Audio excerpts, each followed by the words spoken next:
window of the podiatrist's office. Oh my God. I'm like, what the heck? And Mark's like, what the heck is that?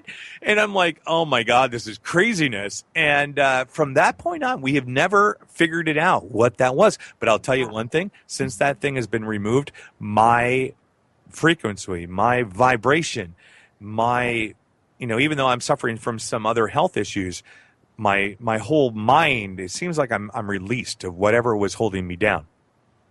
Wow, that's amazing. Really, truly. So, to me, it doesn't matter, whatever. If I had some sort of alien implant or, Alfred thought maybe it might have been something to do with Morgellons or anything to that. And the description of this thing, it looked like an RFID. That's what when they drew it out, because the doctor drew it out. To me, it looked like it. He says, well, it was a piece of glass, and it was all the way. And here's the thing. Here's the weird thing, guys. It was all the way up against my foot, my bone. It was going into my bone. That's what was hurting, because I wasn't able to walk. I was literally getting paralyzed from this thing because it was going into my bone. Well, there was no scar ever of anything and and here's the weird thing. The minute they removed that thing, I haven't been able to bend my left big toe since I was 11 years old. Wow. And now I can bend it. Wow. So who knows? That's huge. Maybe when I was 11, something happened. Right. And I've always had this weird feeling with extraterrestrial beings. I've always felt a connection to the other side. We might be able to talk. And my grandma used to play with Ouija boards and all of that sort of stuff. She used to connect, did automatic writing. And so I'm a true believer in all that stuff. And I've seen it, and what the other side is, as you said earlier, you're not scared to die. I'm not scared to die either. I mean, I think I think it'd be a party. Yeah, me too. I'm like, even like the greatest scare, it's like Ebola. I'm like, yeah, okay, whatever. I mean, whatever. And I haven't drank in a long time. I might have some whiskey before I go if I get infected. I mean, it's just like, I've died so many times in this one body. Right. I've seen the other side. And everything that you're describing too just shows that you have galactic consciousness. That's what it is. It's able to reach into what's beyond, but it's like it's also a part of what we're made of, and that's just so excellent. But yeah, I mean, it's just we're infinite beings. We're on a grand adventure. We need to embrace that more, because there's major manipulation connected to just our fear of death, and it controls people. Well, yeah, I mean, the lovely Catholic Church, makes death like, you better get saved or you're going to go to the fiery pits of hell. Yeah, that's why nobody wants to die. They're afraid of the life review. They're afraid of ending up in like the fiery inferno of hell. And you could create that consciousness. You can, and that's the thing, and that's. And hell's on earth right now if you carry a frequency that's going to take you into those experiences, but it's also an initiation. We have to. One of my favorite quotes is, religious people fear hell, spiritual people have been there, done that, and have came back from it. Or got the T-shirt. Yeah. Well, even Christ, when he died, he had to do 3 days in hell. Right. And the goddess story of going into the underworld, the Persephone story of getting abducted by Hades, it's all part of that soul alchemy, going into your depths, going into your own darkness. And yeah, there's gatekeepers. Yeah, there's influences and forces that want to control you, but you got to go in there to purify it and get your power back. Well, and as long as you're being controlled, it's going to feel like hell. Yeah, my grandma said, she's like, don't go to the light. Go through the dark first, then you'll find the light. Oh my God, she told you that? That's hilarious. Oh yeah. Well, we got about a minute before we go into the break, but yet real quick, right before, she was suffering from dementia, and I was filming her, and I was like her last final stages, and I have to show you this video. It's kind of sad, but she starts. I say, "Hey, Grandma, where are you?" She's like, "I'm in an airport, and I'm going nowhere fast, and the hybrids are here." Huh? Here's an 92-year-old woman that never really ever talked about aliens, a cop, and here she is talking about hybrid aliens, and she had, she's in an airport going nowhere fast. That to me sounds like a holding center, kind of like what John Lear talked about that spiritual holding center right behind the moon. Oh, wow. That's You wild. know, that's what amazing stuff. So anyways, guys, you guys are listening to 32 Degrees of Insanity right here on the Truth Frequency Radio Network and kbh.org. We are having a wonderful conversation with the great-granddaughter of Dwight D. Eisenhower, Laura Eisenhower. It's always a fun time to have her on the show. If you guys want to listen to the archive, you haven't had a chance to listen, you're really getting intrigued in what we're talking about here, you can always listen to find me on the Spreaker, and I put that up, that show up pretty much right away. I try to do it as quickly as I can. And that is our archive page at www.spreaker, SPREAKER.user.the message on Spreaker. Or you can listen to the archives here on KBeach, or you can listen to the archives over on the Truth Frequency Radio Network. We're going to be back another half hour, 10:27 the PM, 10/2/2014. Donny Gillson, 32 Degrees of Insanity. We'll be right back.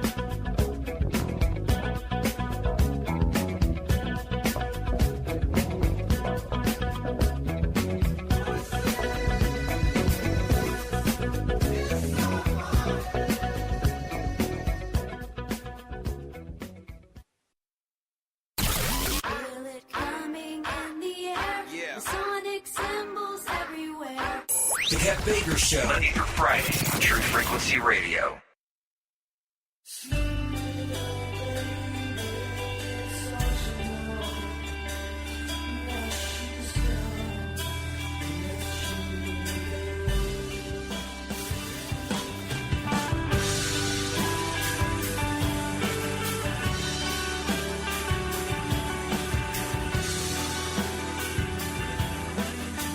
All right, guys and gals, we are back for the final half hour, 32 Degrees of Insanity, 10:31 of the PM, 10/2/2014. You are listening to KBeach, kbh.org, right here at California State University, Long Beach, broadcasting live from the studios at the California State University Student Union Center on the first floor. And we'd love to see you if you always want to stop by and give us a wave while we're doing the show, or just even come by and listen in the lounge down here. We got pool tables. We got everything going on down here. So definitely come on down. Also, just want to tell you guys, if you guys are, we're right at midterms, guys. So if you want to do some late night study and you want to just come on over to the University Student Union, Monday through Thursdays from 11 p.m. to 7 a.m., you can do studying. You can do it right here, 24 hours a day. And then, of course, from August 25th to December 8th, we are doing meditations on the quad every Monday, and it's free for California State University Long Beach students, so definitely tune into that.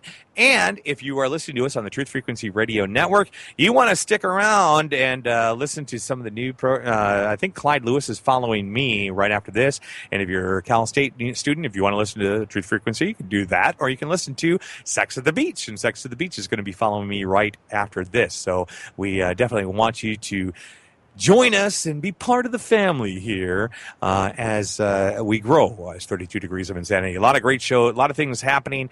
If you want to find out what the calendar is, keep up with the calendar, www.32degreesofinsanity.com, or you can find me on kbeach.org or kbeach.org, and you just go to the talk shows, and go to 32 Degrees of Insanity.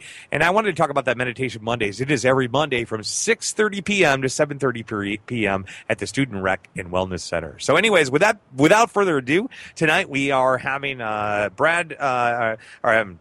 Ben is MIA because we're just having some technical issues on his side. We'll bring Ben back next week. He's going to be a good show with JoAnne Cremer. We'll bring her on next week. It's going to be a kind of a very interesting show again next week, Thursday, 9 o'clock Pacific Standard Time, going all the way to 11. But as we have our wonderful guest for the last half hour here, and I'm going to let her take the helm once again, Laura Eisenhower, welcome back to the show. Thanks so much. It's good to be here. Oh, just so wonderful. I always just have so much fun with you. I know. we talk about the most serious stuff, and yet we giggle along. Yeah, giggle and have some fun. And as you said, as we were talking in the break, you said that I have this we talk about some very serious subjects, but yet as we were kind of comparing me to Alex Jones, and Alex is kind of the fear-mongerer, but yet I am kind of the guy that I like to have a relaxed attitude towards this stuff.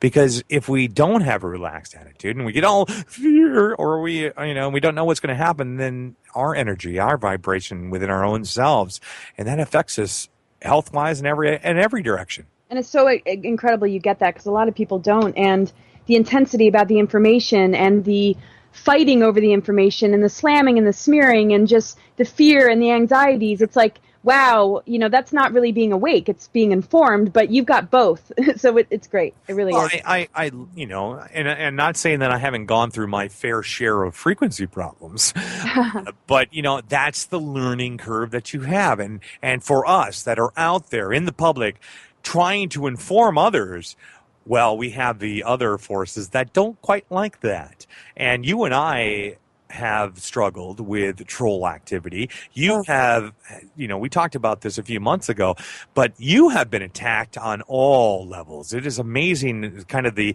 parallel that you and I have had.